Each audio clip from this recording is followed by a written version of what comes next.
on, just wait and see. Jumped out of bed and I ran outside, feeling so extra ecstatic. Alrighty, so what is going on, everybody? Is your boy YuGiOh back at it once again with a brand new video, and I do apologize for not uploading after a while. Konami did a lot of things that prevented me from uploading videos like my deck profiles and stuff because this ban list came out, and that's what we're going to be doing today. We're going to be discussing all the hits that got put onto the ban list and what my personal thoughts are. So if you guys do enjoy this video, don't forget to go check out Metacombo. I've been using their map for the past few weeks and it's been holding up pretty good. And if you're not just gonna use it to play, you can even use it on your computer desk as like a mouse pad. They even have certain game setups on their Instagram, which I'll put in the description, showcasing their mats in like a gaming situation. So also don't forget to follow me on Twitter, and yeah, let's go right into it. So first hit that we really had here was Astrograph Sorcerer going down to 0. So the reason I like this so much was because pendulums with Astrograph and with Electromite, they're so busted because basically Electromite would just send it to the extra deck and then add it back to hand, then Astrograph gets added or gets specialed, and it was just so crazy, and that's how they were able to make such a ridiculous board. And I felt like hitting it would have been the best thing to do, because even if they put it down to 1, it was still gonna just get looped back in a circle over and over again. So the next one that we had that I really liked as well was going to be Masterpiece going to 0. So my prediction for that was Masterpiece would have gone down to 1 and Dynamite would have came back at 1. So I was partially right. Just a spoiler, I guess. Masterpiece just got banned. So what that indicates is that True Dracos, I feel like they're still going to be a thing just because of what they did on this list. But it's just going to be more of a floodgate stun type of deck. Nothing else to it. Moving on to the next one. We got Phoenixian Cluster Armilius, if I'm correct. Which, what the heck is that one? Let's see here. I don't know what that one did, but hey, if you guys know, just let me know. Moving on to the next one that we had was Supreme King Dragon Starving Venom.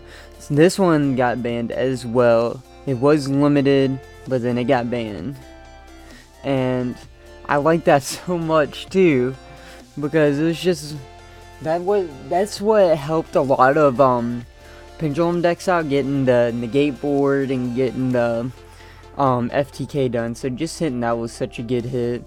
Ancient Fairy Dragon getting hit.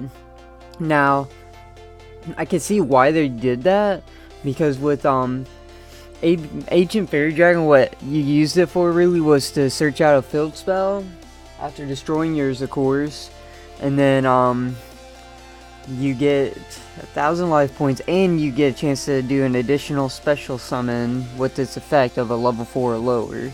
So with I feel like with Spirals coming back into the meta again and coming in strong with the Nightmare engine, abusing the Ancient Fairy Dragon would have been busted, because then you can just search out pseudo space and get like a third resort technically. But I think it getting hit, it wasn't a need, but they probably saw something coming to where they just needed to hit it, really. Let's see. So the next one that we have that got hit was ranked up Magic Chaos Form, which I guess that was the card that made that Zexal lockdown happen, so I'm glad they got rid of it. Let's see. Grass Looks Greener got hit for 60 cards, so I don't know how people are going to feel about that, but for my personal feelings, I think there's not going to be a 60 cards anymore. I think they're going to be forced to cut down to 40. I mean, Maybe Light Swarm, Zombie Swarms are gonna go to 60 still, but I don't know. We're just gonna have to see how the meta goes from there.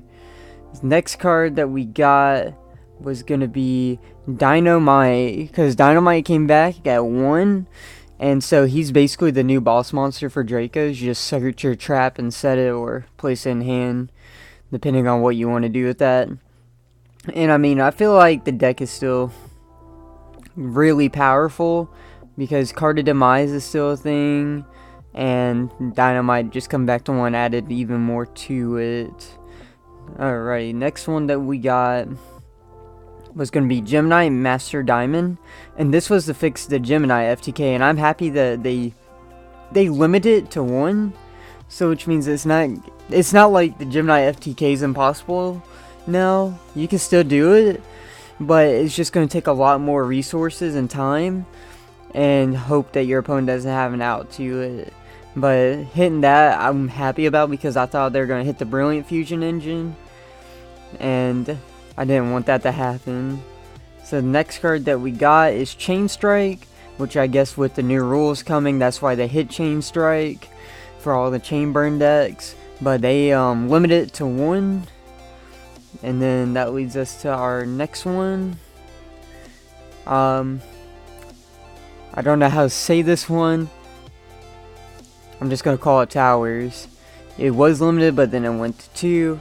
I don't know what effect that will have in the meta, so don't ask me on that one. We got Ring of Destruction. It's semi-limited, so now it's at 2. So that means more stun base. Maybe even Altergeist can run it. I know Trickstars used to run Ring of Destruction, so maybe it gives them more of a chance. So now cards that we got that came back to 3. We got Lantean Dragoons. It's at 3. The way I feel about it is, as long as they handled the OTK originally, then I'm happy enough for that. If Dragoon doesn't do that much, which it really doesn't, then I'm okay with that. It's just the ultimate rare went back up to like 150. Next card they brought back was Grand Soil, the Elemental Lord, which I guess with Elementals coming back out, not Elemental Heroes sadly, but I guess Elemental Lords is what they're called. They have their own little deck now that came out in the new set, some newer cards I guess to say. If I'm correct, that is the right things I'm thinking of, but I guess they needed something. The next one we have is Ignis, the True Draco Warrior, Ignis Heat. He's back at 3, and that's why I think this deck's gonna be something, is because with Ignis being back at 3, it kind of sets the ground a little bit to where it's just you can get your boss monsters out. They're protected by Diagram by battle once per turn. And I used to think that was just that 1 turn only, but nope, that's every turn. So if you can't kill him that turn, then yeah, good luck. Mathematician coming back at 3, which I have no problem with. I don't even know what was so good about him. I only seen like non-competitive players run him anyway. Neospatian Grand Mole came back, and I guess that's with the release of the new Megatons, and I think a Neos Fusion was supposed to be in Jaden's Megaton, if I'm correct. Correct me if I'm wrong, but I don't know. That's what I feel like it's gonna be. Neospatians might come back. I never know. Compulsory Evacuation Device came back at 3. So this is good for like Altergeist, stun-based decks. So I don't know what deck it's gonna be put into. I used to play anti-meta, so maybe that would be good for that deck once his ban list is official, which it will be official as of when is this ban list inactive? Let's see. It should tell me right here, effective from 05/21/18, so that would be Monday. And we'll just see how the meta shapes up after this ban list. I'm interested to see what's going to happen with the 2 top decks getting knocked down. So maybe we're going to be in still a healthy environment. I guess we'll see after the Brandish comes out. So guys, that's going to do it for this video. Hope you guys did enjoy. Leave a like and subscribe, and I'll see you next time. Peace out.